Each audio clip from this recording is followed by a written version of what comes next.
O Goberno de España puxo en marcha hai uns meses o programa Administración preto de ti, unhas xornadas que se realizan en todos os concellos inferiores a 8.000 habitantes para ensinarlles como realizar trámites online coa Administración.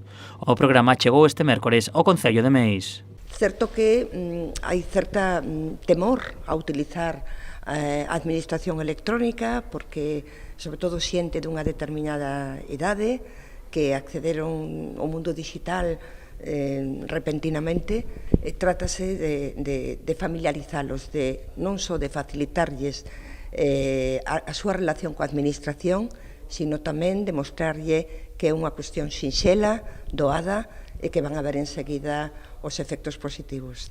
O programa ensínalles a realizar diferentes trámites online, evitando así que se desplacen a vilas próximas como Vigo, Pontevedra ou Vilagarcía. As sedes electrónicas que hai dentro da Administración e como poden eles acceder a esas sedes electrónicas.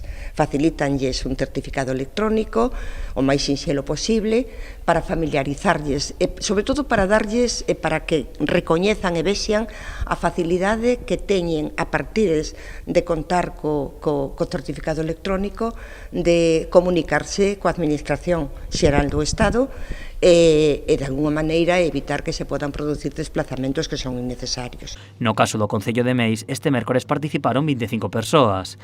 A pesar de ser un municipio ben comunicado, estas xornadas axudan a moita xente maior e que reside no rural.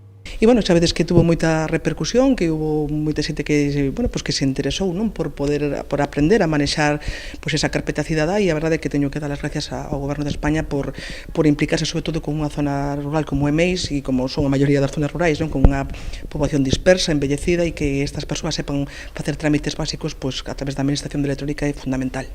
O programa está preto de chegar ao seu final no Concello de Pontevedra. Na nosa contorna quedan pendentes os municipios de Ribadumia, A Illa e Pontecesures.